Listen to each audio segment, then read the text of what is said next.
Porción bíblica Quítetse, cuanto salgas. Tercera parte, Deuteronomio capítulo 22 versículo 8 a capítulo 23 versículo 6. Resumen. A continuación, Moche repasó junto al pueblo hebreo las leyes que requieren la construcción de las barandas en los techos de las casas para evitar accidentes. Comentario tercera parte.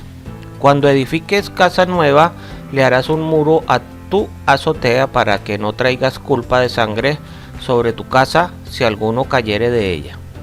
Esta ley puede interpretarse de modo tal de aplicarla a una pareja de recién casados que se embarcan en el emocionante desafío de construir un hogar.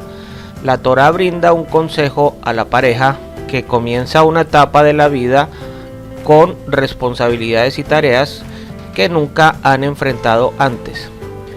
Esta nueva e intensificada focalización en el mundo físico representa un deseo comparado con sus anteriores vidas de solteros, por lo tanto corren el riesgo de caer de su anterior nivel espiritual a menos que adopten medidas preventivas.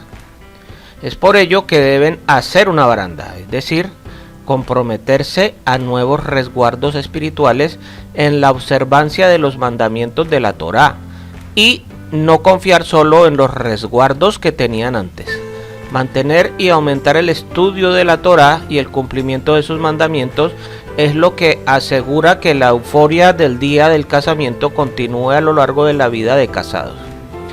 Hay un mandamiento que habla a favor de la protección de la vida humana. De aquí se sacan muchas aplicaciones.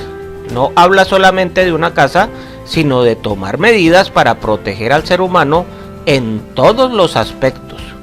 Poner vallas y señales de tráfico en las carreteras, tapar los agujeros de los enchufes para que los niños no metan los dedos allí, etc.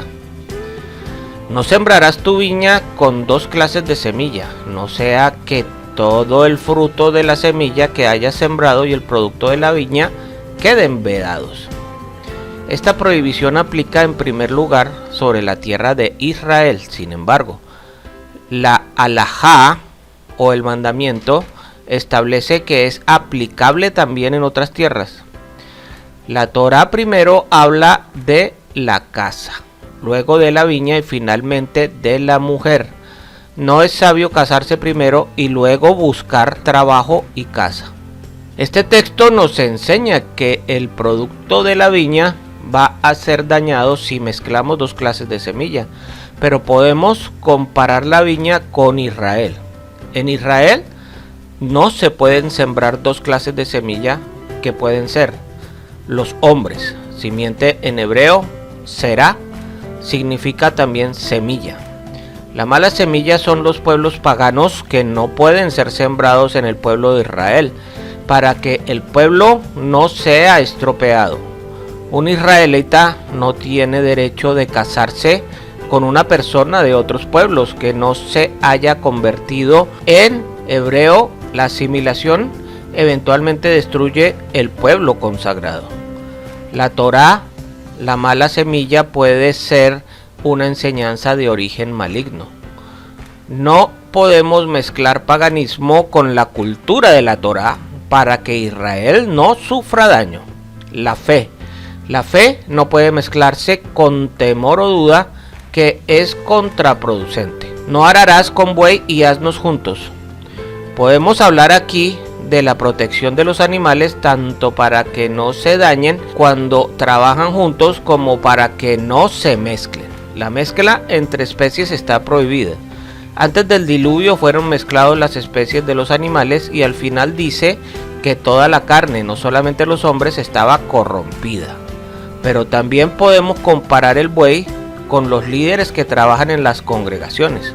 En 1 Corintios 9, del 9 al 11, se compara al líder con un buey. No es bueno poner diferentes líderes en una quejilá, congregación con visiones diferentes y que no estén unidos. No se puede permitir en el liderazgo alguno que no tenga el espíritu del Mesías. Este texto también nos enseña que un justo no debe unirse a un malvado en una empresa o en un negocio. No vestirás ropa de material mezclado de lana y lino. Según los sabios, significa que las dos clases de hilo no pueden ser rastrilladas, hiladas o trenzadas juntas. Solo se aplica a la mezcla de lana y lino. El origen de la lana es de un animal puro, el lino es de origen vegetal. Estas prohibiciones de mezclas en los tres niveles, suelo, animal y ropa, nos enseñan que tenemos que ser cuidadosos en no traspasar los niveles que la Torá marca, ni mezclar conceptos entre ellos, sino marcar bien la diferencia entre una y otra cosa. Te harás borlas en las 4 puntas del manto con que te cubras. De esto aprendemos que los tzitzit, flecos, solo pueden ser colocados en una prenda rectangular para que se pueda cumplir este mandamiento. La Torá utiliza 3 palabras cuando habla de estos flecos: tzitzit, petil, en números 15 del 38 y 39, y gedilin, Deuteronomio 22:12. La referencia de Ezequiel 8:3 nos enseña que tzitzit son un conjunto de hilos que cuelgan libremente como un mechón del cabello. Pero si el asunto es verdad que la joven no fuera virgen, esto se refiere a que haya cometido adulterio después del primer paso de matrimonio hebreo llamado desposorio, en hebreo erusin. No harás nada a la joven. No hay en la joven pecado digno de muerte, porque como cuando un hombre se levanta contra su vecino y lo mata, así es este caso. La violación es comparada con un asesinato. El daño que un hombre hace contra una mujer cuando la viola es comparada con la pérdida de la vida. Ninguno que haya sido castrado o que tenga cortado su miembro viril entrará en la asamblea de Jehová. El castrado es uno que tiene sus testículos dañados o aplastados. La prohibición de entrar en la asamblea de Jehová, es decir, la congregación, significa que un castrado, magullado o cortado no puede casarse con una hebrea. Por no poder engendrar, ningún bastardo entrará en la asamblea de Jehová. Ninguno de sus descendientes, aún hasta la 10ª generación, entrará a la asamblea de Jehová. La palabra hebrea que ha sido traducida como bastardo, manser, significa uno que ha nacido en incesto o adulterio. No pueden casarse con un israelita.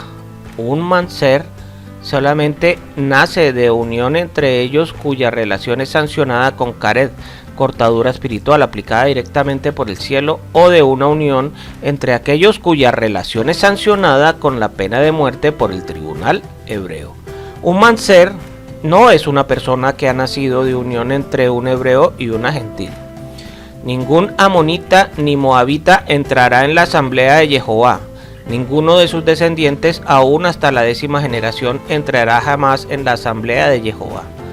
Ruth era moabita y Naamá, la esposa del rey Shelomó y madre del rey Roboán, era amonita. Las dos entraron en Israel por casamiento y forman parte de la genealogía del Mesías. Esto nos muestra que el mandamiento solo aplica a los varones.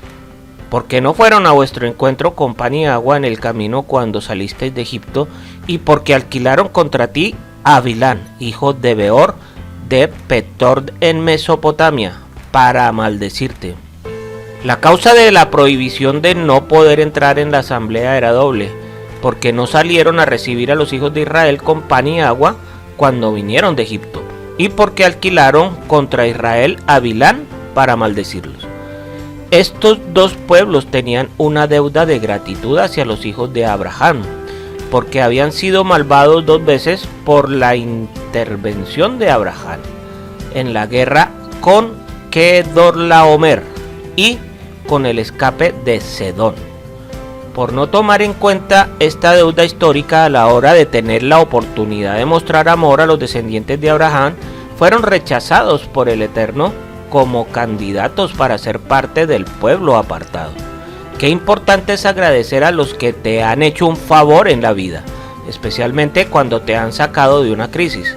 Cuando el rey David fue cuestionado como legítimo heredero del reino por el hecho de que su tatarabuela era moabita, de la misma manera Yeshua ha sido cuestionado como heredero legítimo del trono de David, especialmente si se acepta la presentación dada en los manuscritos griegos del Brit Hadashah de su engendramiento sobrenatural, sin intervención de varón, de acuerdo a lo que dijo su madre. ¿Cómo será esto? Pues no tengo relación con varón. Lucas 1:34, Mateo 1:25, hasta que, y Génesis 3:15, el simiente de la mujer. En el Salmo 69:8 está escrito: me he convertido en extraño para mis hermanos y en extranjero para los hijos de mi madre. Como David fue cuestionado, también Yeshua fue cuestionado. En Juan 8:41 hay una acusación indirecta contra Yeshua que dice: ellos le dijeron, nosotros no nacimos de fornicación. Mas Jehová tu Elohim no quiso escuchar a Bilán, sino que Jehová tu Elohim te cambió la maldición en bendición, porque Jehová tu Elohim te ama. La maldición de Bilán fue cambiada en bendición. Jehová es capaz de cambiar cualquier maldición en bendición. La maldición más grande de la historia fue cuando el Mesías fue colgado sobre un madero. Esa maldición fue transformada en la mayor bendición para la creación. Que el Padre Eterno les bendiga y les guarde. Les habló el Moré, Naftali ben Yehudá.